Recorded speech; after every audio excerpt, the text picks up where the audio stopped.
Olá, boa noite, ou bom dia, ou boa tarde para todos os companheiros ou companheiras que possam estar nos ouvindo.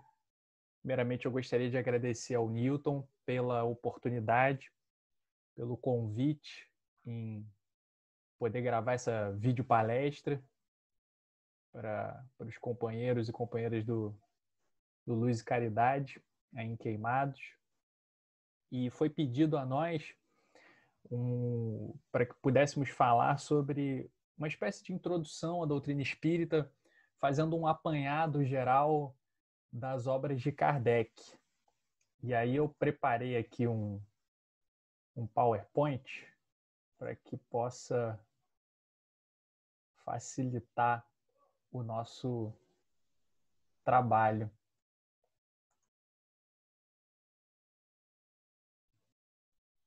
Deixa eu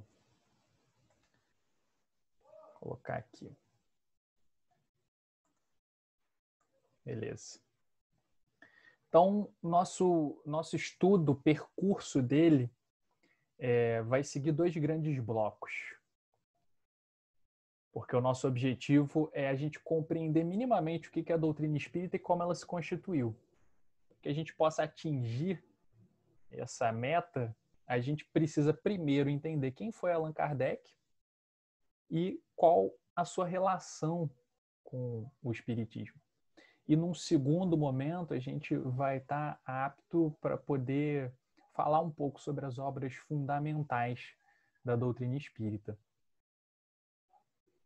E é importante, a primeira coisa que é relevante de ser falada é que Allan Kardec é um pseudônimo.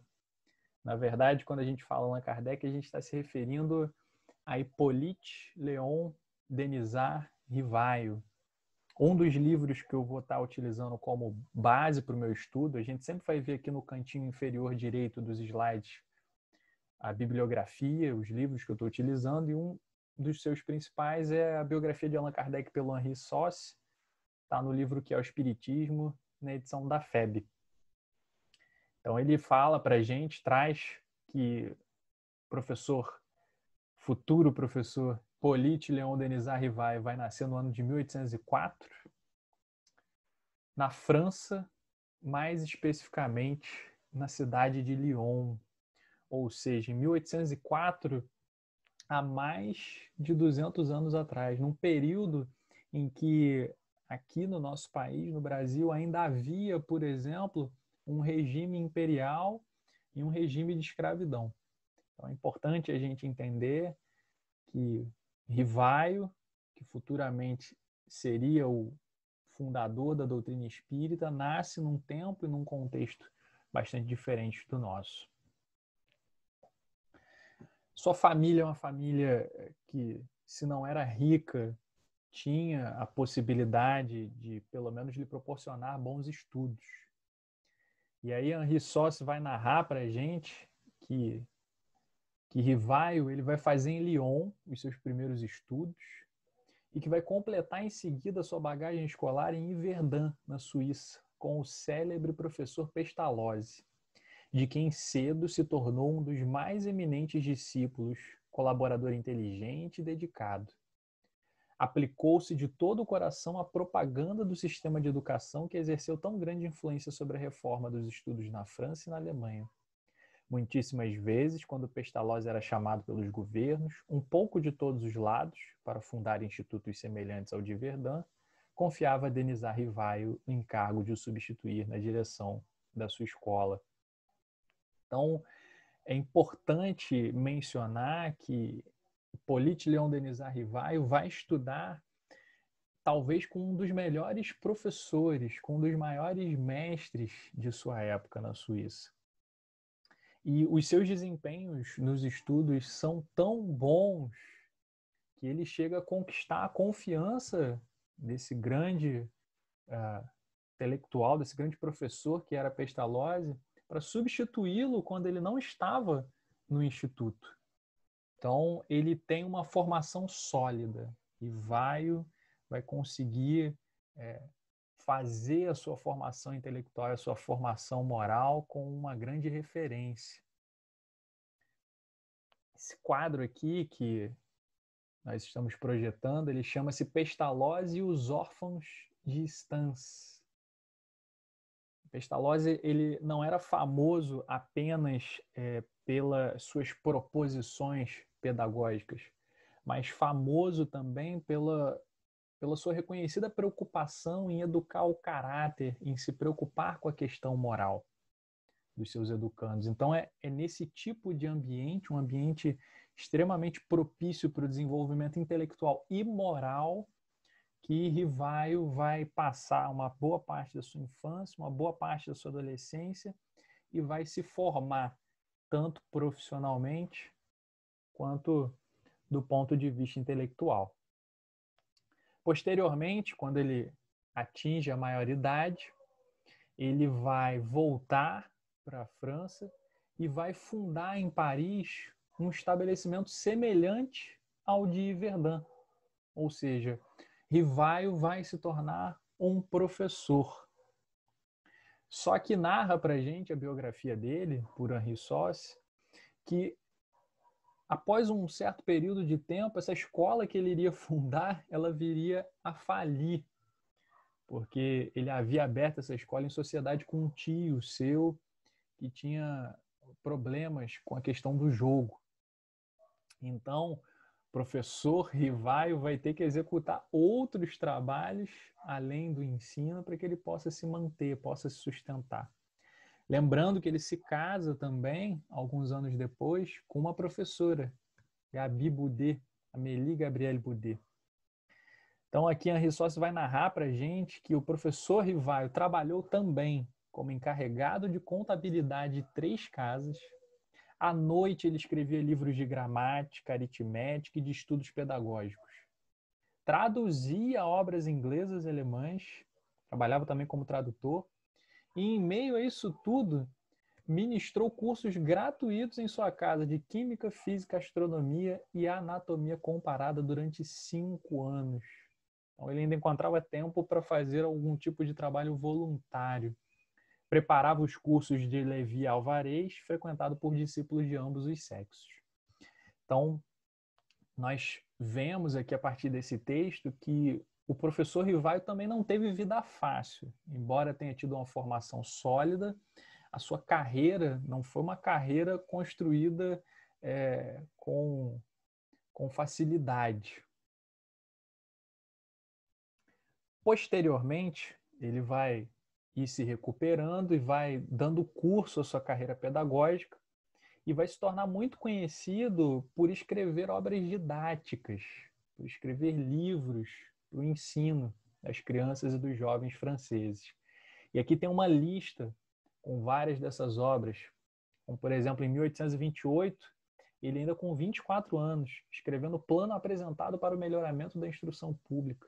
Um ano depois, publica o curso prático e teórico de aritmética. E ao longo dos anos a gente vai observando que ele vai sempre se mantendo nessa função de produzir obras didáticas.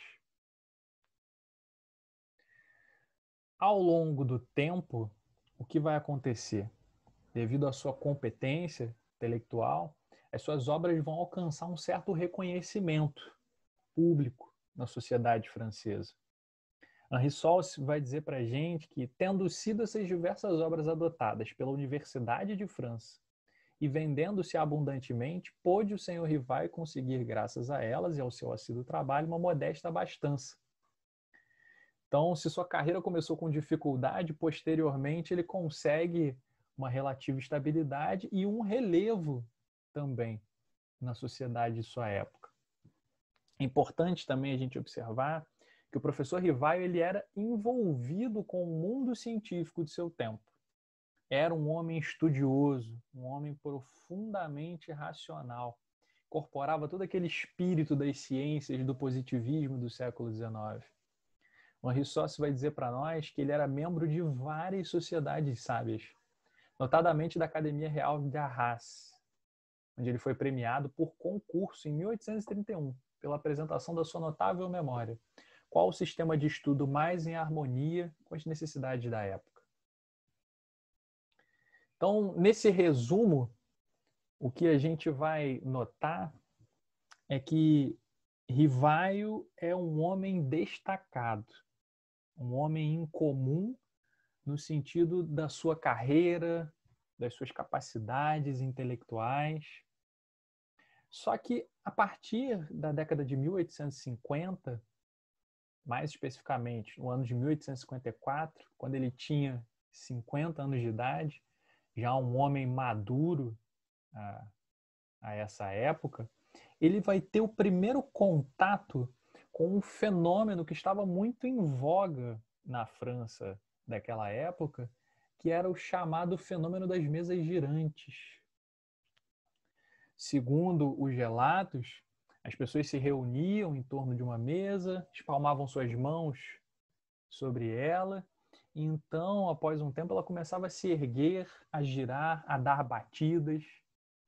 E as pessoas utilizavam-se desse fenômeno com o objetivo de obter diversão, perguntando coisas fúteis como: vou me casar ano que vem? Será que eu vou ficar rico? Será que eu vou ser promovido na minha profissão? Então, era a moda do tempo. E o professor Rivai vai ter um primeiro contato com esse tema através do senhor Fortier, esse ano, conforme já falamos, de 1854. Esse seu amigo vai lhe fazer um convite para assistir essas sessões. Delicadamente e educadamente, o professor Rivaio vai recusar, utilizando o seguinte argumento, o que é uma prova da sua racionalidade, do seu espírito científico, dizendo que até que provassem para ele que uma mesa tem cérebro para pensar e nervos para sentir, ele se permitiria acreditar que essas mesas girantes seriam histórias para crianças dormirem. Só que no início do ano seguinte, de 1855, um segundo amigo vai lhe convidar para assistir a sessão. Novamente, o professor Rivaio vai recusar. E em maio desse ano, está aqui errado no slide, não é maior, é maio, o senhor Patier, um terceiro amigo do professor Rivaio, vai lhe fazer um terceiro convite. Então, a partir dessa insistência, ele vai aceitar testemunhar essas sessões. E então, o seu primeiro contato direto, sua primeira sessão presencial, vai ocorrer na casa da senhora Plené Maison.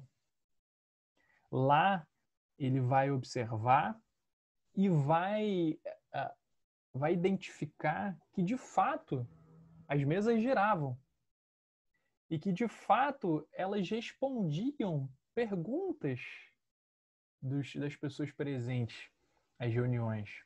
Respondiam muitas vezes com batidas. Por exemplo, 2 batidas para sim, 1 batida para não. Logo depois de assistir essas reuniões na casa da senhora Plené Maison, ele vai receber um outro convite para assistir a outras reuniões na casa da família Baudin. E é então que vai entrar o seu espírito profundamente racional, porque ele vai aplicar um axioma, um princípio questionador a esse fenômeno, que é o princípio do todo efeito tem uma causa. E todo efeito inteligente tem uma causa inteligente. Então, se a mesa girava e não era nenhum artifício de ilusionismo que fazia ela girar, que causa é essa que faz as mesas se movimentarem? E mais, as mesas se movimentavam com inteligência, porque respondiam às perguntas feitas. Então, um efeito inteligente tem que ter uma causa inteligente. Que causa é essa? Henri Sauce vai narrar para a gente que o professor Rivaio vai escrever o seguinte sobre as suas primeiras impressões. Entrevi nesses fenômenos a chave do problema tão obscuro e tão controvertido do passado e do futuro. A solução do que havia procurado toda a minha vida. Era, em uma palavra, uma completa revolução nas ideias e nas crenças. Preciso, portanto, se fazia agir com circunspecção e não levianamente. Ser positivista e não idealista, para me não deixar arrastar pelas ilusões. Então, ainda que estivesse acompanhando um fenômeno extremamente chamativo, extremamente interessante, ele não se empolgava ao ponto de se precipitar nas suas conclusões. Encarava isso de uma maneira fria, se assim podemos dizer. Então, peraí, precisamos explicar o que é isso. E eu acho que por trás desses fenômenos pode haver algo extremamente interessante, mas é preciso, antes de tudo, investigar, estudar. Então, ao frequentar essas reuniões, o professor Rivai vai começar a fazer perguntas também para as mesas que giram. Ele vai descobrir que, na verdade, essas pessoas que se comunicam, né, o que dá o movimento às mesas são os espíritos. E os espíritos nada mais são do que pessoas que um dia estiveram vivas, mas que morreram, porém, apesar de perderem o corpo material, ainda estão vivas, ainda continuam agindo, pensando, sentindo. E que esses espíritos, eles intervêm no nosso mundo através de médiums. Então, posteriormente, Kardec vai descobrir que não só os médiums podem propiciar com que os espíritos façam esses fenômenos físicos girando as mesas, mas que, por exemplo, o espírito pode mandar uma mensagem escrita, psicografando através do médium. E aí o Henri Sauce vai narrar a impressão do professor Rivai para nós. Um dos primeiros resultados das minhas observações foi que os espíritos, não sendo as almas dos homens, não tinham nem a soberana sabedoria, nem a soberana ciência.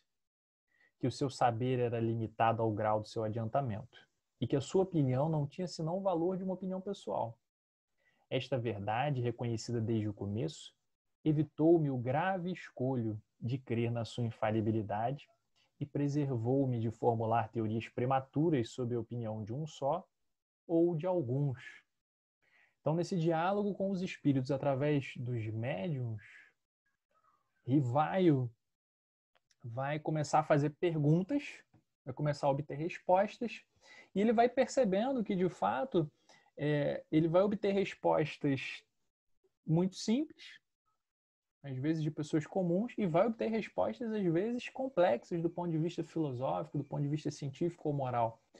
O que diz para ele que, na verdade, os espíritos que se comunicam são diversos, são dos mais diversos graus de intelectualidade, de moralidade. Logo, ele não podia acreditar na primeira coisa que qualquer espírito dissesse. E aí o Henri Sauce continua aqui nas impressões do professor Rivai. Só o fato da comunicação com os espíritos, o que quer que eles pudessem dizer, provava a existência de um mundo invisível ambiente. Era já um ponto capital, um imenso campo franqueado às nossas explorações, a chave de uma multidão de fenômenos inexplicados. O segundo ponto, não menos importante, era conhecer o estado desse mundo e seus costumes, se assim nos podemos exprimir. Cedo observei que cada espírito, em razão de sua posição pessoal e de seus conhecimentos, desvendava-me uma fase desse mundo. Exatamente como se chega a conhecer o estado de um país, interrogando os habitantes de todas as classes e condições, podendo cada qual nos ensinar alguma coisa e nenhum deles podendo, individualmente, ensinar-nos tudo. Cumpre ao observador formar o conjunto, com o auxílio dos documentos recolhidos de diferentes lados, colecionados, coordenados e confrontados entre si. Eu, pois, agi com os espíritos como teria feito com os homens. Eles foram para mim, desde o menor até o mais elevado, meios de colher informações, e não reveladores predestinados. Então a postura dele é interessantíssima, porque ele estabelece contato com os espíritos e começa a questioná-los sobre diversas coisas, né? Como era o mundo espiritual, como era a vida deles após a morte. Só que, assim como para conhecer uma terra estrangeira, um país, a gente precisa conversar com pessoas desse país, se a gente não pode ir nele. Assim Kardec fez com os habitantes do mundo espiritual. Então, é através do diálogo com diversos espíritos, através de diversos médiuns, que ele vai chegar a conhecer de maneira mais exata como é essa vida após a morte. E aí, para investigar esses fenômenos, ele vai utilizar um método. Nas ciências, sempre que a gente vai estudar algum assunto, a gente precisa de um método. O método é uma ferramenta, é um meio de você estudar para você obter respostas a determinadas questões. Então, qual é o método que o professor Rivai vai utilizar para estudar esses fenômenos? 2 deles, principalmente, 2 métodos. O primeiro exame comprobativo é, pois, sem contradito da razão, ao qual cumpre se submeta, sem exceção, tudo que vem dos espíritos. Toda teoria em manifesta contradição com o bom senso, com uma lógica rigorosa e com os dados positivos já adquiridos, deve ser rejeitada, por mais respeitável que seja o nome que traga como assinatura. Ou seja, sempre que ele estava em diálogo com os espíritos e algum deles falava algo que fugia à racionalidade, fugia à coerência, ia de encontro a alguma verdade científica já plenamente fundamentada, o professor Rivai descartava. Falava, não, isso deve vir de algum espírito brincalhão, de algum espírito que está querendo me enganar. E é interessante porque lá no livro dos médiuns, no item 230, o espírito Erasto vai referendar esse método dizendo o seguinte: na dúvida abstente, diz um dos vossos velhos provérbios. Não admitais, portanto, senão que seja aos vossos olhos de manifesta evidência. Desde que uma opinião nova venha a ser expendida, por pouco que vos pareça duvidosa, fazei-a passar pelo crisol da razão e da lógica, e rejeitai desassombradamente o que a razão e o bom senso reprovarem. Melhor é repelir 10 verdades do que admitir uma única falsidade, uma só teoria errônea. Então, o primeiro método de investigação dos fenômenos espíritas utilizado por Rivai é a racionalidade, a coerência, a lógica e o bom senso. O segundo método de investigação utilizado está exposto lá no Evangelho segundo o Espiritismo, no item 2 de sua introdução.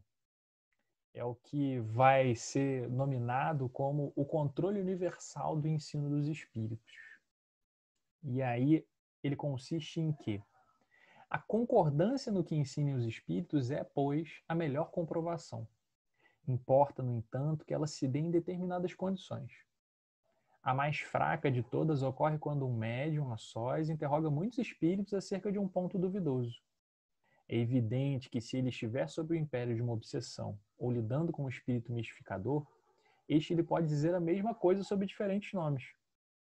Tampouco garantia alguma suficiente haverá na conformidade que apresente o que se possa obter por diversos médiuns no mesmo centro, porque podem estar todos sob a mesma influência. Uma só garantia séria existe para o ensino dos espíritos: a concordância que haja entre as revelações que eles façam espontaneamente, servindo-se de grande número de médiuns estranhos uns aos outros e em vários lugares. Ou seja, Rivai conversava com o espírito e o espírito falava para ele que, por exemplo, existe a reencarnação. Nós vamos, ao longo do tempo, tomando diferentes corpos, nascendo e morrendo, sempre com o objetivo de progredir, para nos melhorarmos e sermos cada vez mais felizes. Só que não era porque um espírito falava isso que ele acreditava. É racional esse princípio? É. A reencarnação explica muitas coisas. Porque nascem crianças com doenças tão severas e outras saudáveis? Porque algumas crianças têm talentos tão geniais desde pequenas e outras não? Porque uns nascem ricos, outros pobres? A reencarnação é extremamente coerente para explicar essas aparentes desigualdades que não têm explicação, considerando só a perspectiva materialista. Só que não bastava um espírito falar através de um médium.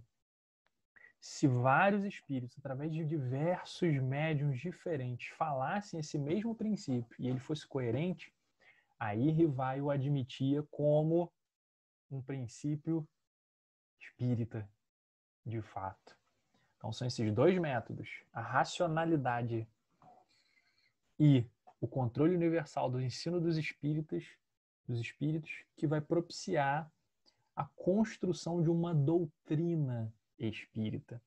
Então, para que um princípio ou uma teoria seja espírita, precisa passar por esse crivo, desses dois métodos. Se não passar por esses dois métodos, é uma opinião pessoal do espírito, não é doutrina espírita de fato. Então, para que a gente possa alcançar conhecimento doutrinário de fato, a gente precisa desses dois lados, conforme a gente vê aqui no esquema montado.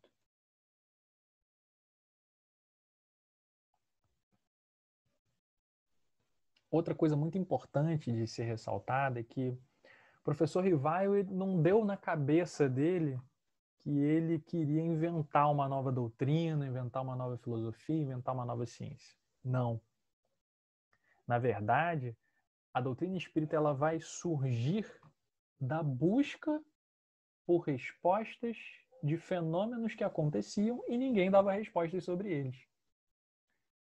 Ou seja, ela não é planejada por Rivaio, ela surge da sua busca por respostas. Ele diz assim, professor Rivaio, na Revista Espírita de novembro de 1858.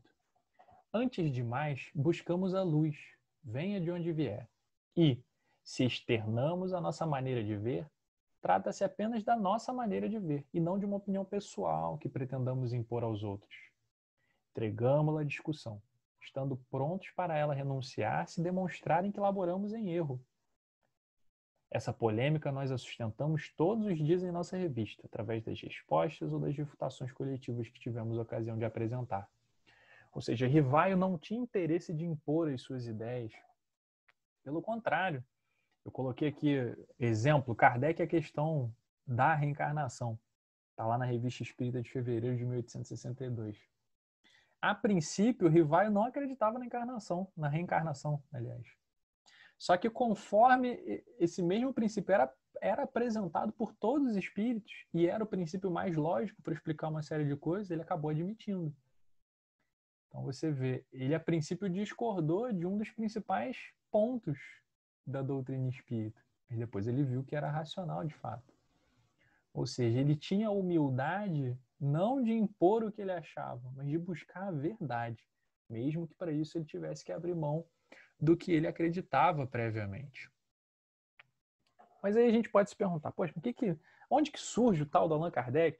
Allan Kardec e Rivaio são a mesma pessoa. O que acontece é que, conforme o professor Rivaio vai conversando com os espíritos, vai fazendo perguntas, e esses espíritos vão lhe dando respostas através de médiuns diferentes, espíritos diferentes, ele vai acabar juntando muito material, muitas perguntas e respostas, que posteriormente vão virar o Livro dos Espíritos, que eu vou apresentar já já. E aí, a explicação para ele passar a assinar as obras como Allan Kardec é Henri Sauce que nos dá. No momento de publicá-lo, o Livro dos Espíritos, o autor ficou muito embaraçado em resolver como assinaria, se com o seu nome, Hippolyte Léon Denisard Rivaio, ou com um pseudônimo. Sendo o seu nome muito conhecido do mundo científico, em virtude dos seus trabalhos anteriores, e podendo originar uma confusão, talvez mesmo prejudicar o êxito do empreendimento, ele adotou o alvitre de o assinar com o nome de Allan Kardec, que, segundo lhe revelara o guia, ele tivera ao tempo dos druidas. Então, como o professor Rivaio era uma pessoa famosa, tinha um nome conhecido na sociedade francesa da época, ele resolve assinar com um pseudônimo. Allan Kardec, segundo o Espírito lhe revela, foi um nome que ele teve em uma de suas encarnações passadas. E a partir dessas perguntas e respostas que vai surgir o primeiro livro, a sua primeira edição, aqui no canto inferior direito da tela, vai vir em 1857. Paris, na França. Isso aqui é a folha de rosto. O Livro dos Espíritos, Filosofia Espiritualista. Filosofia porque é um livro de perguntas e respostas. A essência da filosofia é o questionamento. E espiritualista porque são questionamentos referentes à crença da vida após a morte. E aqui diz: princípios da doutrina espírita sobre a imortalidade da alma, a natureza dos espíritos e suas relações com os homens, as leis morais, a vida presente, a vida futura e o porvir da humanidade, segundo os ensinos dados por espíritos superiores, com o concurso de diversos médiuns, recebidos e coordenados, é que cortou por Allan Kardec. E aí, lá na parte inicial desse livro dos Espíritos, tem o seguinte texto: este livro é o repositório de seus ensinos, dos ensinos dos Espíritos. Foi escrito por ordem mediante ditado de espíritos superiores para estabelecer os fundamentos de uma filosofia racional, isenta dos preconceitos do espírito de sistema. Nada contém que não seja a expressão do pensamento deles e que não tenha sido por eles examinado. Só a ordem e a distribuição metódica das matérias, assim como as notas e a forma de algumas partes da redação, constituem obra daquele que recebeu a missão de os publicar. Em o número dos espíritos que concorreram para a execução desta obra, muitos se contam que viveram em épocas diversas na Terra, onde pregaram e praticaram a virtude e a sabedoria. Outros, pelos seus nomes, não pertencem a nenhuma personagem, cuja lembrança a história guarde, mas cuja elevação é atestada pela pureza de seus ensinamentos e pela união em que se acham os que usam de nomes venerados. Então, o termo correto é espiritismo ou doutrina espírita, não kardecismo. Por quê? Porque esse conjunto de ideias sobre a imortalidade da alma, sobre a reencarnação, sobre Deus, sobre o princípio de causa e efeito, sobre toda a moral que é proposta, esses princípios não são ideias do Allan Kardec. Esses princípios vêm dos espíritos. Por isso, o livro dos espíritos. Por isso, doutrina espírita e não kardecismo. O livro dos espíritos é dividido em 4 grandes partes. Tem sua introdução no início, sua conclusão no fim. Parte primeira das causas primárias, que inicia-se com a pergunta: que é Deus? Né? Como tudo surgiu, como tudo foi criado. Na parte segunda, do mundo espírita ou mundo dos espíritos, é onde Kardec vai questionar como é essa dinâmica da vida espiritual. A parte terceira é sobre as leis morais. E a parte quarta, das esperanças e consolações. Vou passar aqui porque a gente já está adiantado. O segundo livro que Kardec vai lançar, por ordem cronológica, é o livro Que é o Espiritismo. Sua primeira edição vai surgir 2 anos depois, após o Livro dos Espíritos, 1859.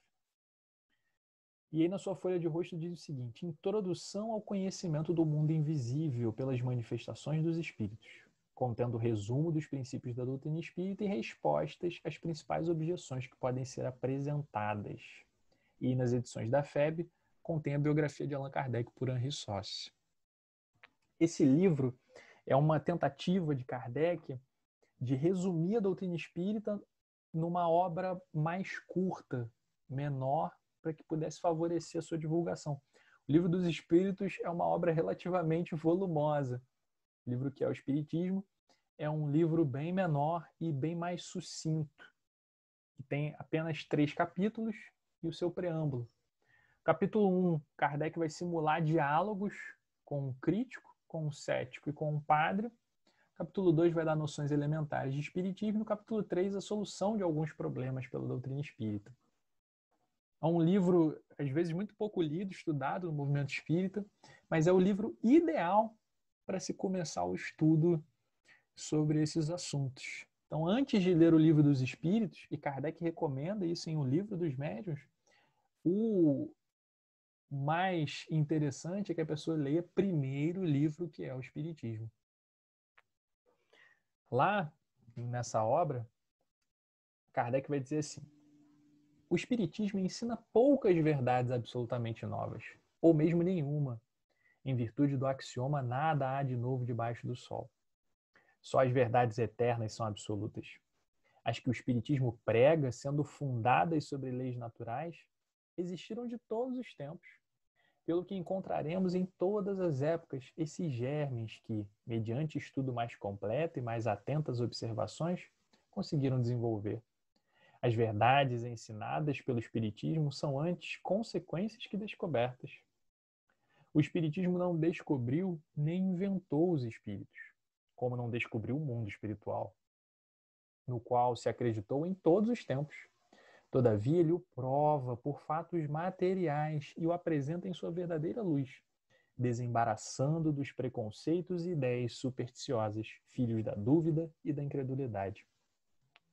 Então, a doutrina espírita, ela na verdade, ela vem trazer velhas verdades sob uma nova perspectiva. Porque a ideia da reencarnação existe há muito tempo na humanidade.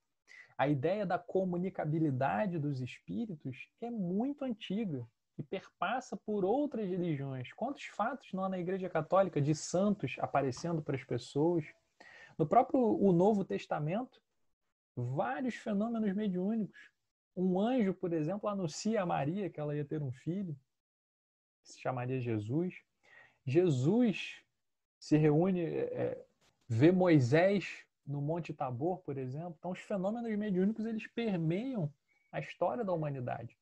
O Espiritismo, ele não inventa conceitos novos, ele dá novas interpretações sob um ponto de vista, agora do século XIX, mais racionais, sem o misticismo, sem complicações. Passando aqui agora para a terceira obra de Allan Kardec, que é o Livro dos Médiuns. Mais uma vez, eu estou aqui colocando por ordem cronológica. A primeira edição desse livro vai ser em 1861. É importante ressaltar que, posteriormente, esses livros vão ter outras edições. Tá? A primeira edição do Livro dos Espíritos, de 57, ela tem só aproximadamente 500 perguntas e respostas. Posteriormente, em edições futuras, Kardec vai aumentando, vai aperfeiçoando os livros, até chegar nas suas edições definitivas.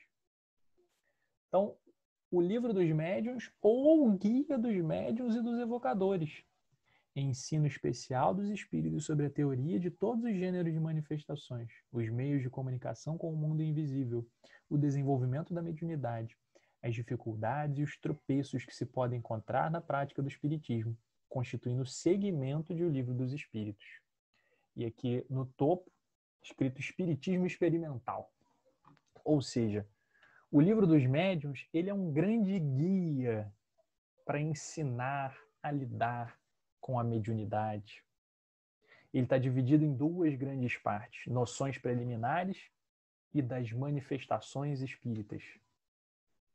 E aí, em sua introdução, Kardec vai dizer: depois de havermos exposto a parte filosófica da ciência espírita em O Livro dos Espíritos, damos nesta obra a parte prática, para uso dos que queiram ocupar-se com as manifestações, quer para fazerem pessoalmente, quer para se inteirarem dos fenômenos que lhes sejam dados observar.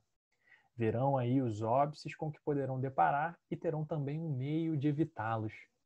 Então, o fenômeno mediúnico existia, estava posto, as pessoas brincavam com as mesas girantes. A preocupação de Kardec é orientar as pessoas que queiram estudar e praticar a mediunidade de maneira séria, de maneira a utilizar a mediunidade como uma maneira de instrução, de aprendizado, de consolo, de exercício da caridade.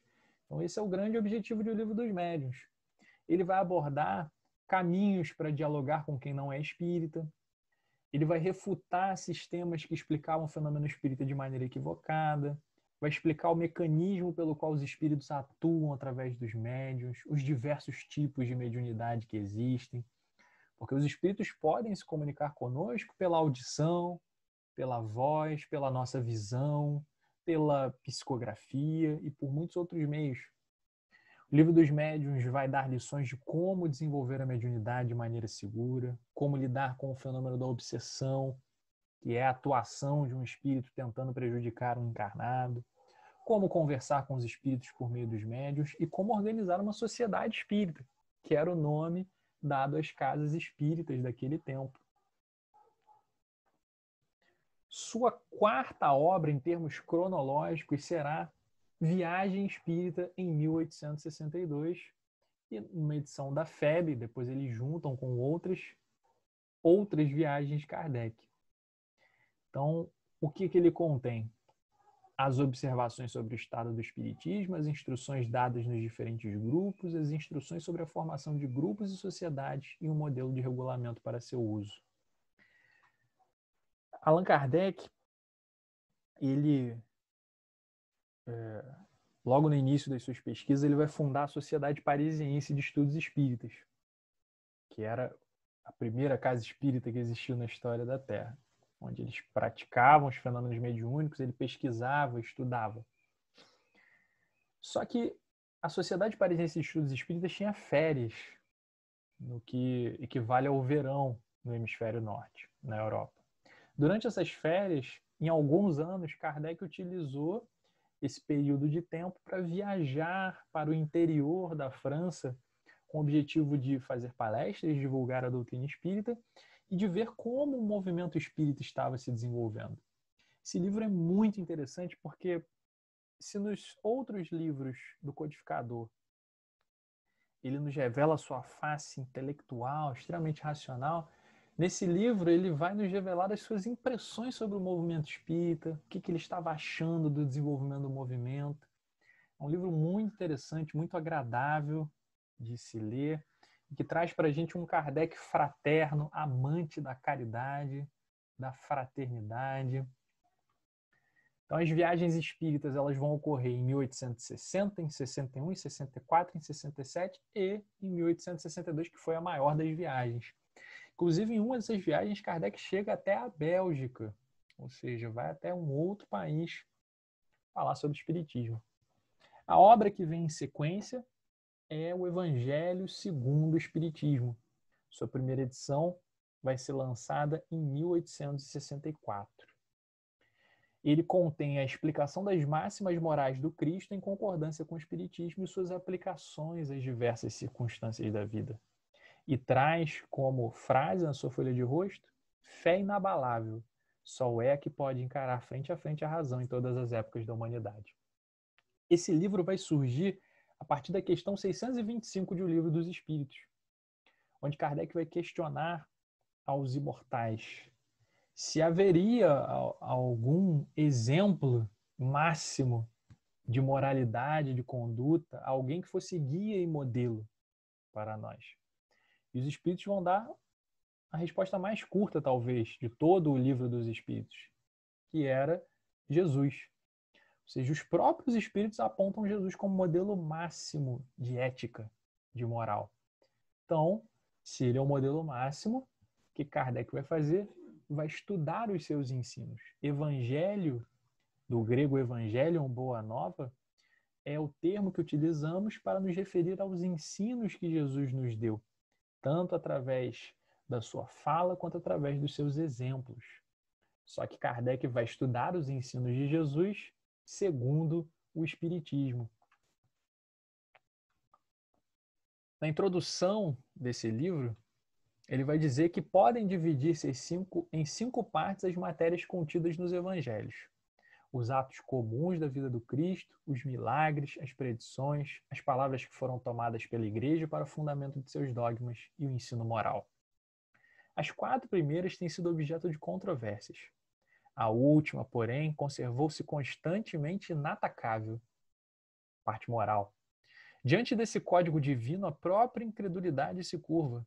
É terreno onde todos os cultos podem reunir-se, estandarte sobre o qual podem todos colocar-se, quaisquer que sejam suas crenças, porquanto jamais ele constituiu matéria das disputas religiosas, que sempre e por toda parte se originaram das questões dogmáticas. Aliás, se o discutissem, nele teriam as seitas encontrado a própria condenação, visto que na maioria elas se agarram mais à parte mística do que à parte moral, que exige de cada um a reforma de si mesmo. Para os homens em particular, constitui aquele código uma regra de proceder que abrange todas as circunstâncias da vida privada e da vida pública. O princípio básico de todas as relações sociais, que se fundam na mais rigorosa justiça.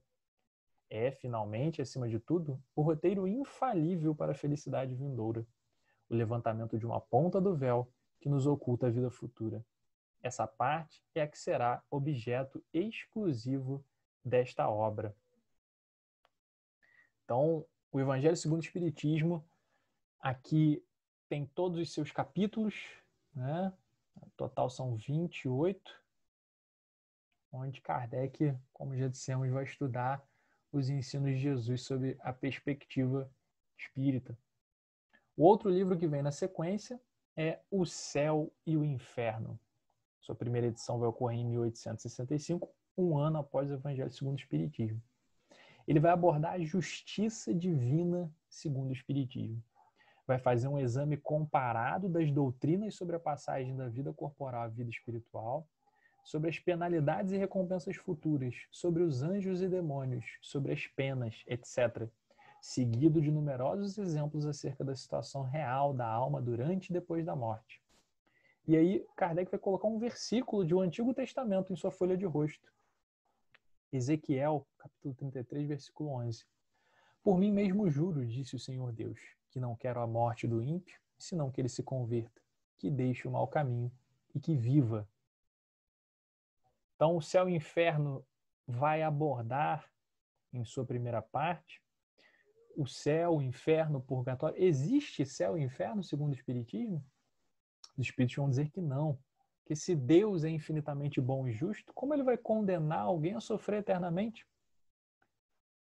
Se nós aqui encarnados damos uma segunda chance, né? Às vezes a pessoa comete um crime, fica 15 anos preso e depois retorna à sociedade, como Deus, que é, segundo a concepção espírita, a inteligência suprema e também a misericórdia, o amor supremos, como ele não vai dar uma segunda chance? Então não existe céu e inferno na perspectiva espírita. Não existem anjos e demônios, todos somos criados simples e ignorantes. E, por nossos próprios esforços, vamos evoluindo através de diversas reencarnações, até chegarmos ao ponto de nos tornarmos virtuosos, de nos tornarmos espíritos intelectual e moralmente superiores. Na sua segunda parte, o Céu e o Inferno vai abordar várias comunicações de espíritos. E aí Kardec vai separar comunicações de espíritos felizes, espíritos em condições medianas, espíritos sofredores e por aí vai. No seu último livro, um ano antes da sua desencarnação, vai ser intitulado de A Gênese, os milagres e as predições segundo o Espiritismo. Então, nesse livro, o codificador vai estudar a Gênese segundo o Espiritismo, ou seja, o planeta Terra foi criado em 7 dias, conforme narram os textos bíblicos, através dos conhecimentos da ciência, porque a doutrina espírita está andando, ela se propõe a andar junto com a ciência, né? A geologia, por exemplo, vai dizer-nos para nós, a arqueologia, que não, que a Terra não foi criada em 7 dias. A Terra demorou milhões de anos para se formar. Na sua segunda parte, Kardec vai estudar os milagres, segundo o Espiritismo, provando que, na verdade, não existem milagres. Que existem são leis da natureza que desconhecemos. E por desconhecermos, acharmos que são coisas fantásticas, que são milagres. Não existem milagres, segundo o Espiritismo. Em sua terceira parte, Kardec vai estudar as predições.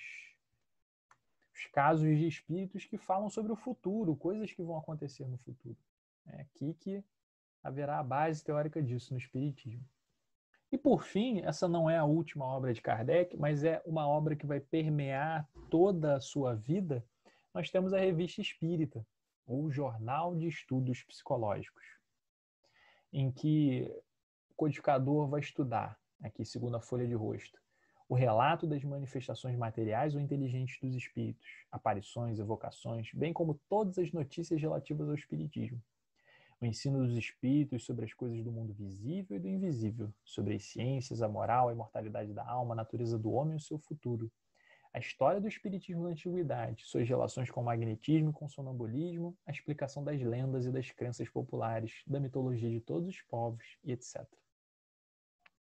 A Revista Espírita, ela era uma revista publicada mensalmente entre os anos de 1858 e 1869, onde Kardec ia atualizando as pessoas sobre os seus estudos, sobre as suas pesquisas, e ia recolhendo também impressões de outras pessoas, pesquisas de outras pessoas sobre esses fenômenos. A Revista Espírita era uma maneira de Kardec comunicar o que fazia o movimento espírita nascente e também receber o que o movimento estava produzindo. Kardec diz que a revista era uma tribuna livre, em que a discussão jamais se afastará das normas da mais estrita conveniência. Numa palavra, discutiremos, mas não disputaremos. E a gente pode considerar também que o Evandro Noleto, da FEB, tem um texto sobre isso, que a Revista Espírita era o grande laboratório de Allan Kardec. Então, sempre que ele recebia uma nova teoria vinda dos espíritos, e ele ainda não havia obtido a comprovação dessa teoria pelo controle universal do ensino dos espíritos, ele vai testar várias coisas na Revista Espírita. Então, tem várias passagens que estão no Evangelho segundo o Espiritismo, que estão em A Gênese, que estão em O Céu e o Inferno, que anteriormente ele publica na revista. A Revista Espírita era o grande laboratório de ideias do codificador. E também uma obra extremamente desconhecida até por muitos espíritas, mas muito interessante. Tive a oportunidade de ler vários volumes da Revista Espírita e tem muito material de muita qualidade lá. Essas revistas são todas disponíveis no site da FEB para download, inclusive. E para a gente concluir, esses ensinos espíritas proporcionam para nós um padrão de ética. Porque na medida em que a gente sabe que a alma é imortal, que a gente não vai morrer com esse corpo aqui, que o objetivo da nossa vida é nos melhorarmos como pessoas e praticarmos a caridade para sermos felizes, o grande objetivo da nossa vida é sermos felizes, na medida em que sabemos sobre mediunidade, sobre Deus, tudo isso tem um forte impacto na nossa conduta no cotidiano.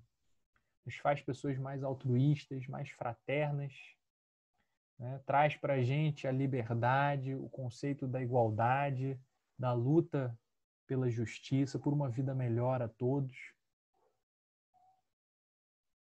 E, acima de tudo, é importante a gente observar, o Espiritismo é uma doutrina moral, né? O grande objetivo do Espiritismo é nos fazer pessoas melhores, ajudar com que sejamos pessoas diferentes do que fomos antes. Cada vez possamos evoluir mais. E aí a Rita Folker, para a gente encerrar, ela diz que Allan Kardec, nos anos de pesquisa e dedicação ao desenvolvimento da doutrina espírita, prestou-nos um inestimável serviço. Ofereceu-nos uma orientação metodológica sobre como lidar cientificamente com a realidade espiritual, retirando deste sólido alicerce relevantes reflexões filosóficas, consequências morais, as quais podem nortear nossos comportamentos na Terra ou no espaço. Muita paz a todos. É a nossa mensagem. Então, gostaria de agradecer mais uma vez pelo convite, a gente gravar esse estudo aqui e que possa ser útil para as nossas reflexões e que possa ser um estimulante para que, acima de tudo, a gente possa ler as obras de Kardec, porque somente lendo a gente consegue extrair toda a beleza, toda a profundidade, todo o potencial. Acho que as palestras elas têm que ser sempre uma motivação para irmos à fonte e lermos. E a fonte da doutrina espírita são as obras de Kardec, porque foi com elas que o Espiritismo começou. É isso, meus companheiros, minhas companheiras. Desejo muita paz a todos. Que Deus possa nos guardar e nos conduzir sempre.